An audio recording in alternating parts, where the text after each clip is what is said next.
Did Jesus really exist? This is one of the most debated topics of all time. There are going to be people out there who won't want to hear what I have to say in this video. I'm not trying to destroy anyone's faith here. I don't want to be a neckbeard and mock anyone's beliefs. But for those of you out there who want help really understanding the truth about Jesus, for those of you who want to understand where the Gospels really come from, I'm going to present some evidence in this video that will make it impossible for you to see the New Testament as anything other than fictional. The Romans erased and rewrote the histories of cultures all over their empire. The Romans did this to create narratives and perspectives that better suited the rule of the Roman Empire. The reason that the history of the Druids is such a mystery to us today, for example, is because the Romans completely erased their culture from history after they were conquered. The Romans are responsible for so much of the confusion that we have about our past. And the same thing goes for first century Christianity. What we now know as Christianity today was not a fully organic movement that appeared when a Messiah randomly revealed himself in the first century. During that time, the Romans were occupying Judea, and they considered Judea a province of the Roman Empire. And there was a real messianic movement that existed in that time,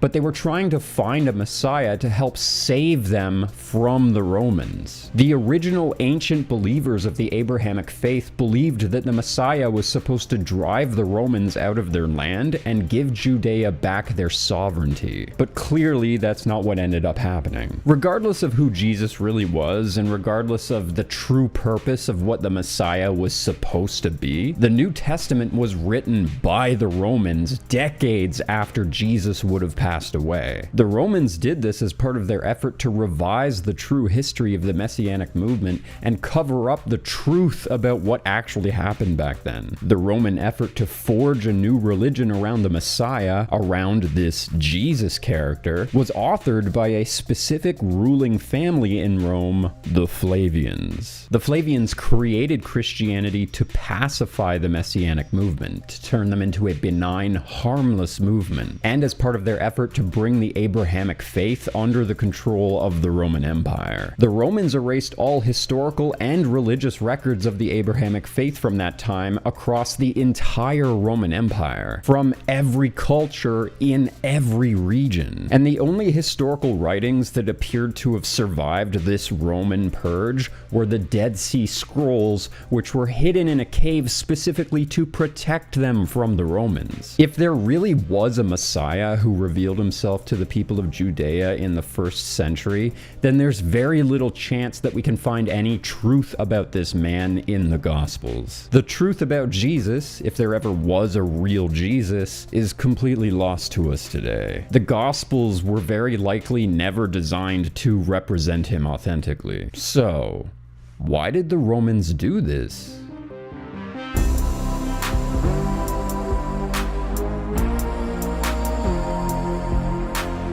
Around 350 years before Jesus would have been born, Plato wrote a work called Republic Book 2 that tells a story about a perfectly just man who was misunderstood by society and was ultimately crucified. Plato said, quote, "If a perfectly moral man entered this world, he would be humiliated and crucified." Some people have suggested that Plato's work was prophetic, and that he was accurately predicting the experience of the Messiah who was soon to come. But what's more likely is that the Romans intentionally took this premise from Plato and used it as an archetype to communicate and enforce the idea to the audience of the Gospels that Jesus was a perfect man who never did anything wrong. It's important to remember that the point of the Gospels is to present a perfect man. Jesus is supposed to be seen as a perfect man who's always right and always makes the correct decision. So under that premise, anything that Jesus says or does is supposed to be seen by the audience as some sort of universal natural truth of God. So if Jesus says that something is good or something is bad,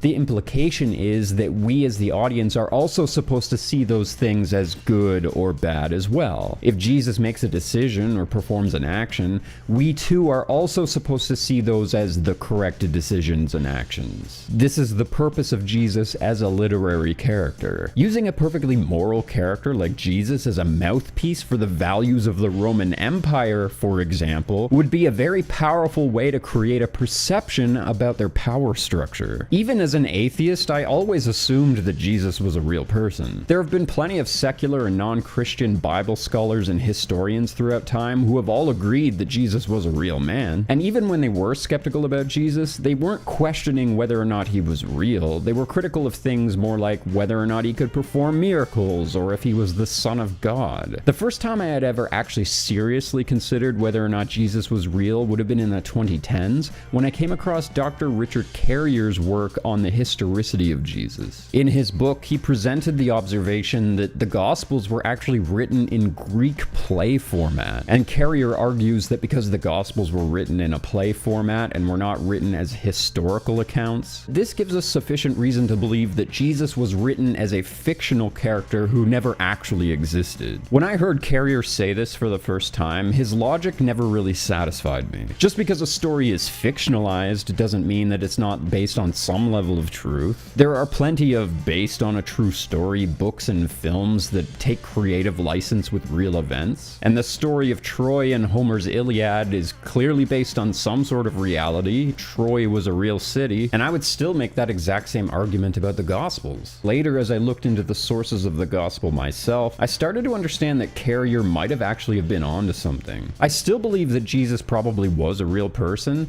but I now believe that the Gospels were not designed to represent that man properly. What if I were to tell you that the Gospels were not only just written in Greek play format, and they weren't just some based on a true story event that was fictionalized, but instead the Gospels were meticulously designed to follow the structure of a very specific earlier work in order to create a carefully manufactured character that fits specific criteria. A Jesus who was designed to communicate specific ideas about Rome at the time. And what if I were to tell you that the Gospels were designed to perfectly mirror the story beats of the historical account of a specific Roman general, the general Flavius Titus, who had actually battled against Judea and conquered their land. And then after his successful military campaign against Judea, General Titus's father would then become the emperor of Rome. If the story beats of Jesus in the Gospels are designed to mirror the story beats of the historical account of a Roman general who defeated Judea, that would change everything about Christianity. That creates a very uncomfortable context for the Gospels. It's widely accepted among historians and scholars that the New Testament is heavily based on the works of Josephus. Josephus was originally from Judea, but he defected to the Roman Empire and became the court historian for the Flavian family. Josephus originally fought against Rome on behalf of Judea, but then eventually changed sides, joined Rome, and then became like an adopted member of the Flavian family. He would go on to call himself Flavius Josephus. Josephus was given the specific mandate by the Flavian family to rewrite the history of Judea and to lay the groundwork for the official narrative of Christianity. Medieval Bibles used to even include a chapter on Josephus's writings, tying him to the historical account of Jesus. The Flavian family was extremely powerful. The Flavians were the ruling family in Rome between 69 AD and 96 AD, and they succeeded the Julio-Claudians who ruled before them, which included people like Julius Caesar and Nero. It was really common for Roman emperors to declare themselves God. So after the Flavians took control of Rome after Nero, they wanted a way to make their rulership appear especially divine. They wanted their rulership to appear divine not within just the context of the Roman Empire, but within all the provinces and all the cultures in all the provinces across the empire. So the Flavians used Josephus to create this perception, making it appear as if the Flavians were fulfilling biblical prophecy. It was really important for the Flavians to create this perception because it was part of their mandate to bring the Abrahamic faith under their rule. There are certain aspects of the Gospels that have always confused me. I don't think that the Gospels properly represent what life was really like in first century Judea under the rule and occupation of the Roman Empire. What's really important to remember in the Gospels is that they represent a time in history when Judea was occupied by the Roman Empire, and they were considered a province of Rome. Roman values were very much at odds with the value systems of the Abrahamic faith, and the people of Judea did not welcome Roman rule with open arms. Like I said, the Caesars liked to be worshipped as gods. The people of the Abrahamic faith did not want to worship the Caesars as gods. They did not want the Caesars to have their statues put up in their temples, because worshiping other gods and worshiping graven images break the first two commandments. But the Romans forced them to accept both. I mean, that kind of thing still wouldn't fly today. Could you imagine if a world ruler forced people to worship his statue at your local church? Christians would lose their minds. This disagreement created a lot of tension between Rome and Judea. What's really strange to me is that Jesus never mentions any of this in the Gospels. Jesus never had anything to say about his people being forced to worship the Caesars as gods. Jesus didn't even mention the presence of Roman statues in the temples at all. You'd assume that the Messiah would be critical of such a thing, or at very least have some advice on how to handle that issue. Yet this is completely absent from the New Testament entirely. Jesus doesn't even really mention Roman occupation at all. Even if Jesus wasn't critical of Roman occupation, he should have at least had some wisdom to share about it. Why is that missing from the Bible? The most glaring issue that I see in the Gospels is the way that Pontius Pilate reacted to Jesus turning himself in to be executed. Nothing about that situation seems historically accurate. When Jesus presented himself to Pilate, Pilate told Jesus that he didn't want to execute him, but Jesus insisted on being punished and implored Pilate to ask the people to choose his fate for him. So Pilate asked the population their opinion, and the crowd unanimously cried that they wanted to see Jesus punished. So Pilate reluctantly gave in to the demands of the crowd and had Jesus crucified. That doesn't make any sense at all. See, Rome's control over Judea was extremely fragile at the time, and they were ruling with an iron fist. There were several local factions that were revolting against Rome and fighting against their military. Pontius Pilate would have been looking for any excuse he could find to make an example out of somebody who was causing problems for Roman rule at the time. I mean, hell, the Romans were executing people simply for refusing to worship the Caesars as gods. Surely Jesus would have at very least have been found guilty of that, right? This is where it's important to understand that the Jesus of the Gospels was designed as a character that the Romans could attach to the Messianic movement, because the Messianic movement was especially hostile against the Romans. The Messianic movement fought against the Roman military regularly, and at this time there were several people exactly like Jesus who had declared themselves the Messiah and were considered leaders of this Messianic movement, and Rome executed all of them as rebels. Someone like Jesus would have been infamous among the Romans for this reason. If Jesus really was as prolific as the Gospels imply,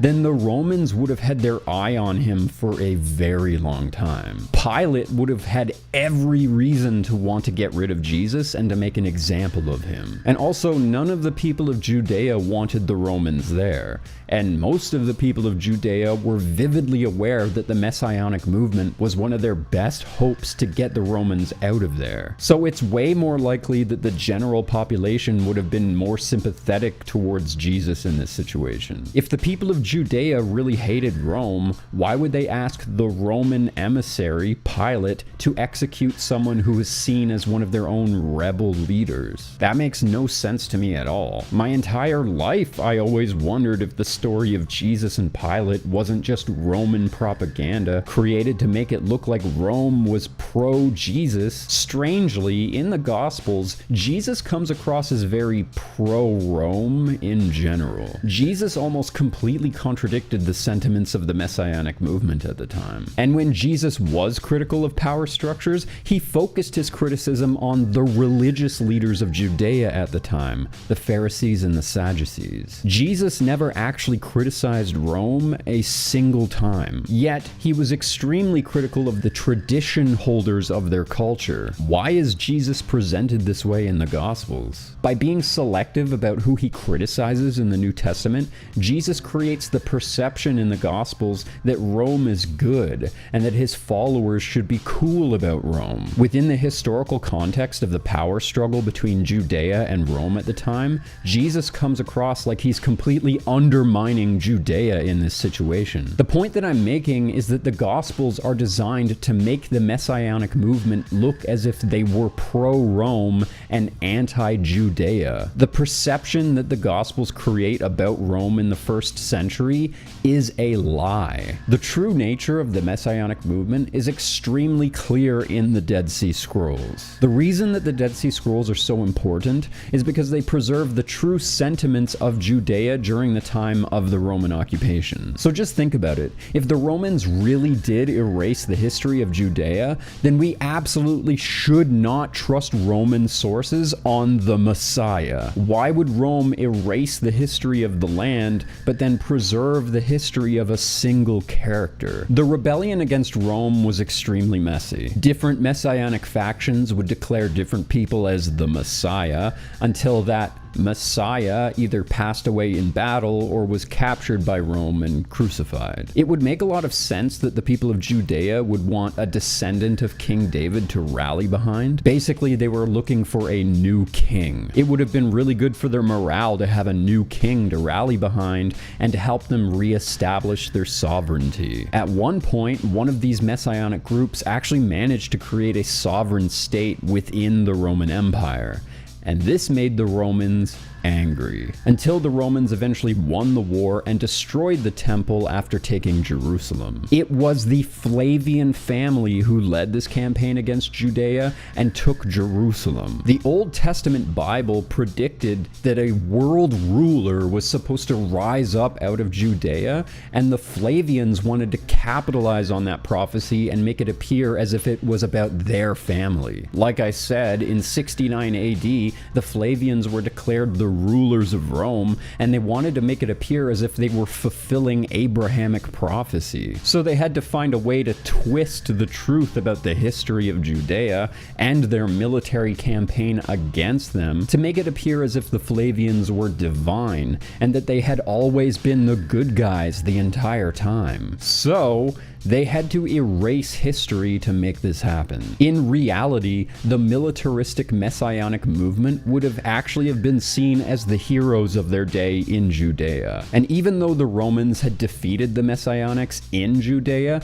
they were worried that their ideology was going to spread across the Roman Empire. They were worried that other messianic movements were going to appear and rise up against Rome. And Rome didn't want any more sovereign nation states popping up and causing problems like they had in Jerusalem. And that did actually happen briefly in Egypt when a messianic group ended up creating their own sovereign nation state briefly in Egypt. So to stop this from happening again, the Romans had to get ahead of this problem by stopping this ideology from spreading any further. So this is when the Romans decided to create the narrative that there was a single Messiah who presented himself in Judea in the first century, a man named Jesus. And they would have wanted to have created the perception that this Messiah was not only pro-Rome or sympathetic towards Rome, but that he was also against the traditional religious leaders and power structure of Judea. They needed a Messiah who would discourage future messianic groups from wanting to rise up and revolt against Rome. This is why the Romans invented the Jesus of the Gospels. They did it to create a specific perception about what it means to be messianic,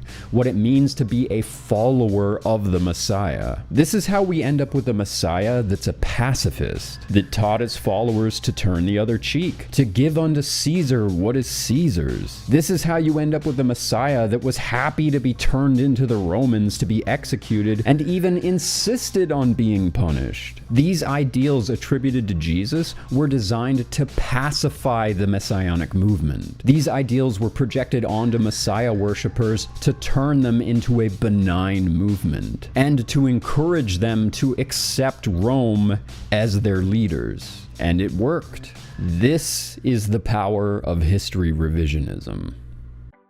In the Gospels, Jesus declared a prophecy that the Son of Man will return to the earth before that generation passes away. So what that means is that within 80 years of when Jesus supposedly said that, the Son of Man is supposed to return. Well, like I said, the Flavian family took over Rome at about 69 AD.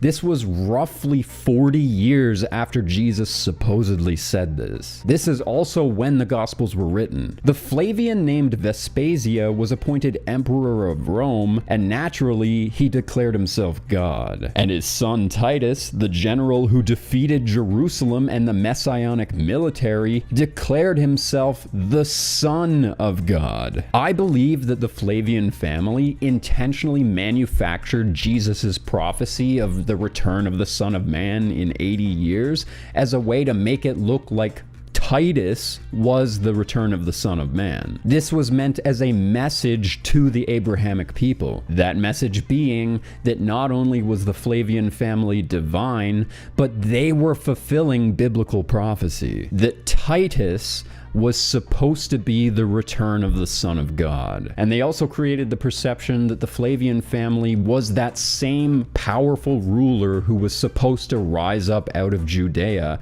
and take over the world. Again, fulfilling an Old Testament prophecy as a message to the Abrahamics that this was the family that they had been waiting for. Every part of this was meant as an insult to the people of Judea and the people of the Abrahamic faith. The Gospels themselves are a mockery of Abrahamic tradition. There's really good evidence that the Gospels were authored by the Flavian family. I'm not just making this up. The Gospels don't just follow Greek play format. There's more to it than that. The structure of the Gospels was meticulously designed to follow the structure of the military campaign that Titus led against Judea. A group of Bible scholars noticed that the Gospels follow an old writing format known as typology. Typology is a writing format where a story is intentionally designed to mirror the story beats of an already existing work. Typology was a writing format invented by Hebrew writers as a way to draw parallels between different biblical characters. So basically, the Gospels are designed as a mockery of this tradition of typology specifically. Where typology is usually used as a way to draw parallels between different biblical figures like prophets, for example,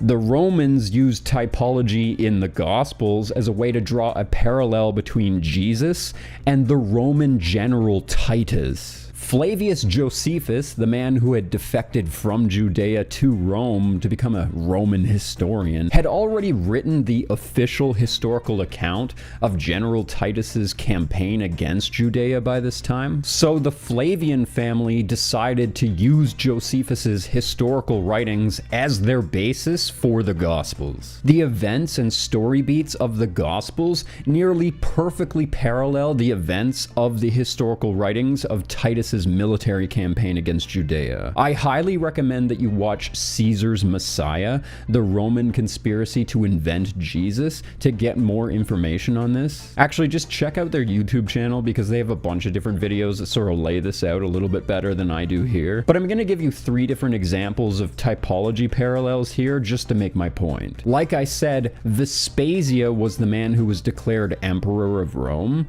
and his son Titus was the general who led the military campaign against Judea. After the emperor Vespasia declared himself God, Titus declared himself the Son of God. The character that Jesus is based off of in the Gospels is Titus. So that means that the Son of God in the Gospels, Jesus, is based on the man who declared himself Son of God in Rome, Titus.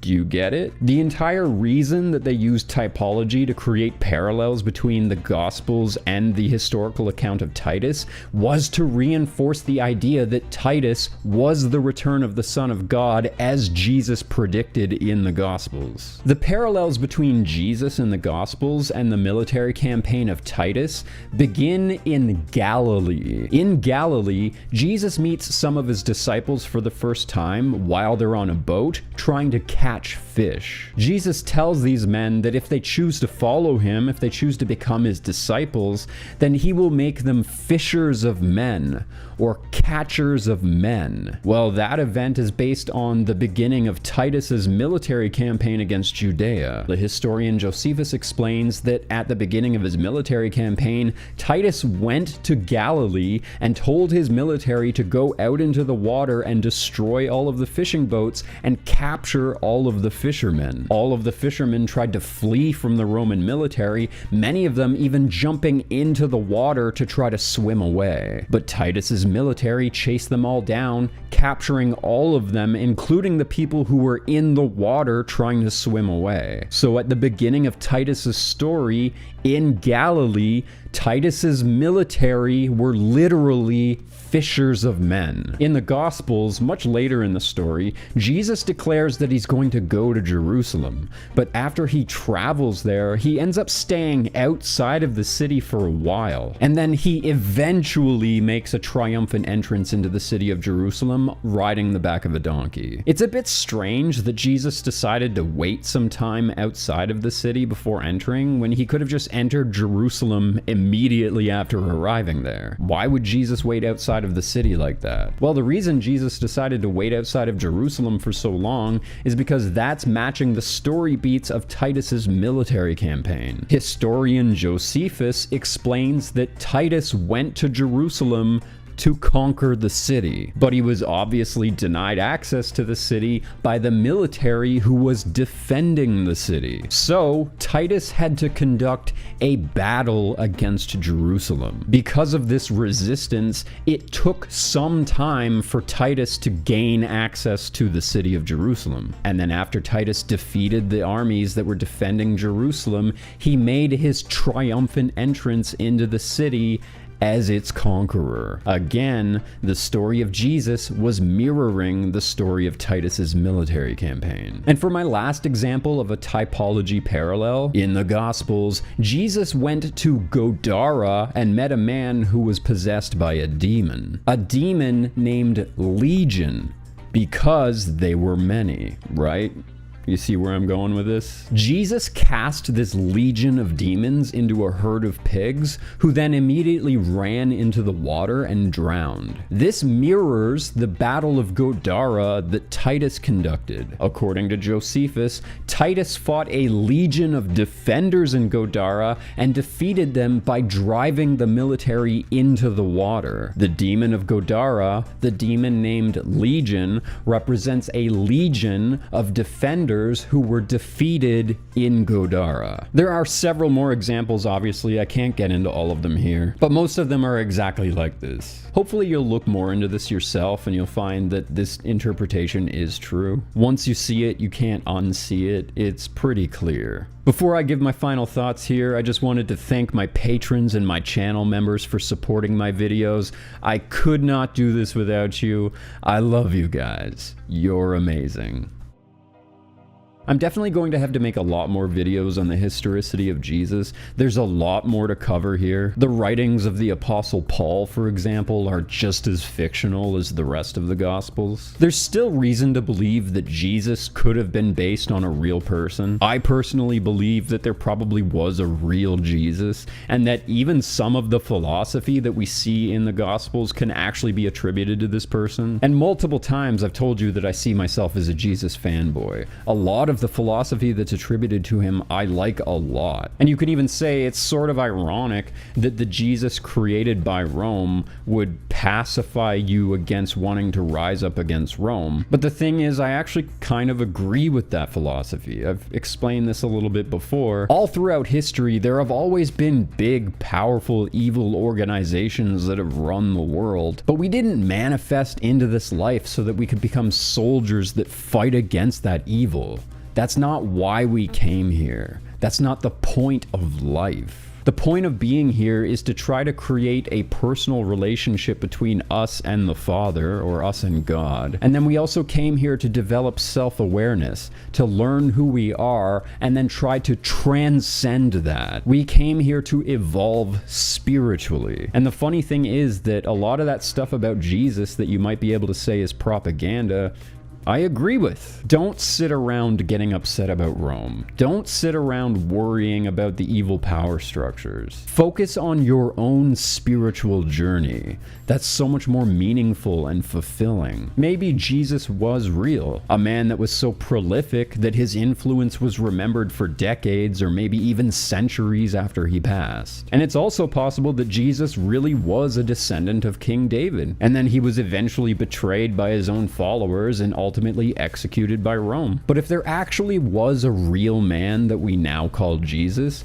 it's not very likely that he was exactly like we see in the Gospels. He probably was quite a bit different. The events that we see in the Gospels were absolutely not a historical account of Jesus' life. The Jesus that we see in the Gospels was a Roman invention designed to undermine the real messianic movement. That Jesus undermines all of Judea. The Jesus that we get in the Gospels was designed to deflect animosity away from Rome and create hatred for Judea. It creates hatred towards the traditional religion and the traditional religious leaders of Judea. The Gospels completely flip the logic of first century Judea and make it appear as if the Messianics were kind of pro-Rome. It made it look like the Messianics almost kind of welcomed Rome and were rejecting their traditional religion. And all of that is likely completely backwards from what actually played out historically. There is no way that this narrative represents reality. This lie was designed